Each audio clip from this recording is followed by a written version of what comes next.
Maswali ya kwanza mimi nataka kuuliza hii hapa istani ya kwetu ya kusema ati ni trust land na pande hii ya Nairobi hakuna trust land. Hatuwezi kulingana na wale ya Nairobi hata si tupate title deed. Ya pili, niko na maswali mbili tena nabaki. Ya pili, ile maswali mimi nauliza tena. Kuna wamama naitwa single mothers. Na hiyo wamama naitwa single mothers, bangine amekosa bwana, bangine bwana yake amekufa. Na hii katiba kushinda yeye sangine kama ni single mother ile iko na kazi, anaweza kutegemea kazi yake akule. Na ile mama hakuna kazi, anaweza kwenda opposite na kitu kingine alafu apate hata ugonjwa. Na hiyo katiba inaweza kuangalia single mothers na njia nyingine ya kusaidia hawa. Ya tatu, ya mwisho sasa. Kuna watoto wanaitwa street children.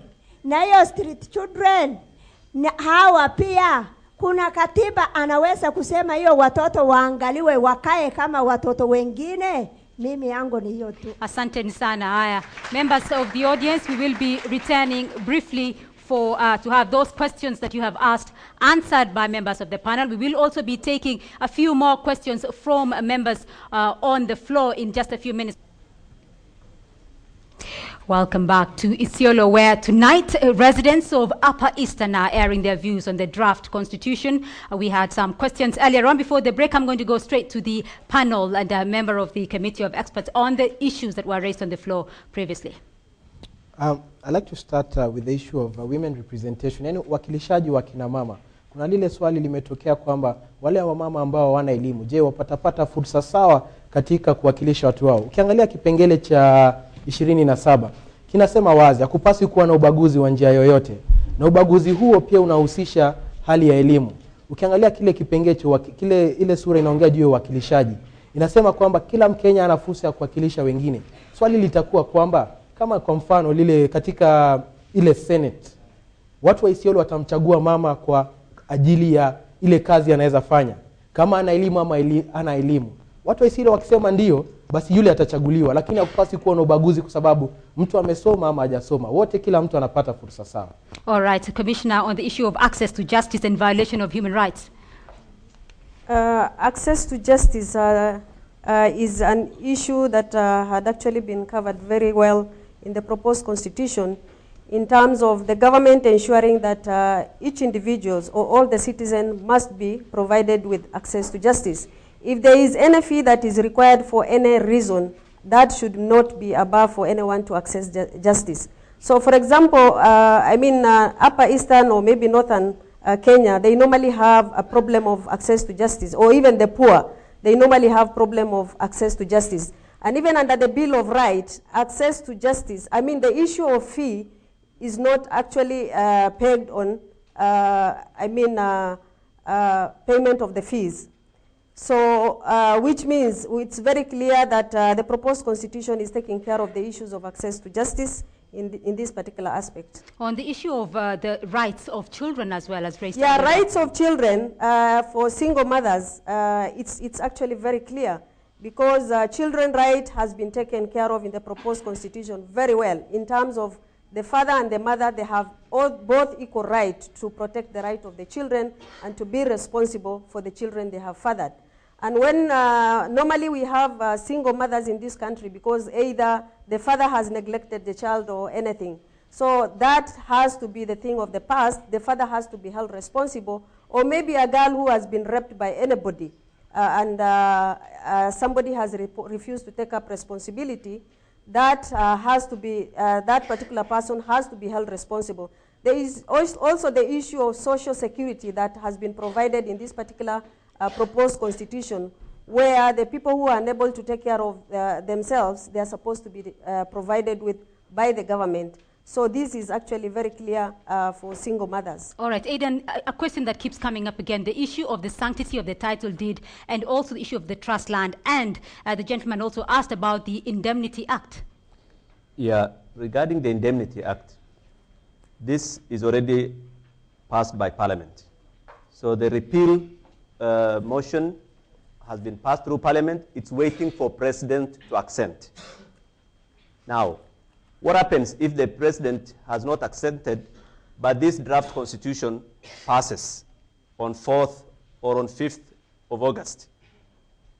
When this proposed constitution passes, that act becomes null and void because it is not part of this constitution. Therefore, it stands repealed by mere passing of this constitution. Juu ya, ningependa tu kusema kidogo juu ya kulingana na sheria, just before I go to that.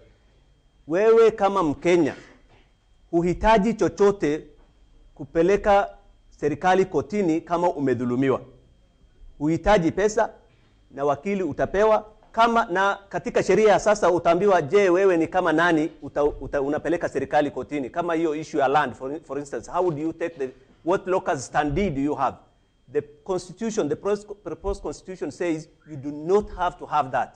The Attorney General cannot stop that case because ile wanaita nini mawakili, nole prosecute, haiko katika katiba mpya. Kwa hivyo unaweza kupeleka serikali kotini bila malipo, na wewe si lazima uwe katika hiyo hasara ambaye watu wamefanyiwa. Wewe unaweza kuwa Mkenya mwingine tu. All right, I want to hear more from the audience. Go ahead, please. Yes, go ahead. My question is about checks and balances. Speak into your mic. My question is in regard to checks and balances on elected leaders. We have senators whom we are going to elect. We have members of parliament. We have the president. We have deputy president and the rest. I find that there's no provision on procedure of removal of a senator after he's being elected. Yet, they are the ones who determine any resolution to remove the president and deputy president according to Article 145. On Section 104, this talks about on how Parliament is expected to enact legislation on how an MP can be recalled or removed from the office.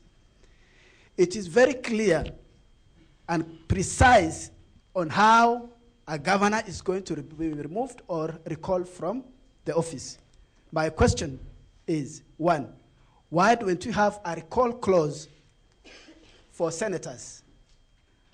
Question two, briefly, can we trust our MPs to enact sufficient legislation to remove themselves from power? Thank you very much. Thank you. The gentleman there, please go ahead with your comment. I'm Katelo. My question is, I believe pastoralism is a way of life and livelihood of pastoralists. And this way of life has been perceived and stereotyped as a barbaric way of life by regimes. Now, how does this new constitution cut us for this? In line to land issue. These are people who wander with their livestock in place of where there are better pastures and water. How does this new constitution guarantee these pastoralists that their land is safe as community land? And what are the correlation between land commission and this public or private land or community land? All right, thank you for your comment. You have to make it brief. That's the final one. The historical injustices has been an issue of concern in this region of Upper Eastern. One, citing some examples like vastness of some areas, let's say constituencies like Northern, which is as equal as 3 provinces in this country. In spite of this sparse population, this new constitution entails that it doesn't so much reflect, or it doesn't so much entails on how this sparse population are going to be catered for. They only go for dense population in terms of representation. All right, thank you. For example, in parliament. Thank you for your comment. We'll go to the gentleman at the back. I'm Mr. Fugicha from Marti. Now, I have a few questions to ask. In this draft constitution, they are talking about the right of the child, whereby the child is given the life to live.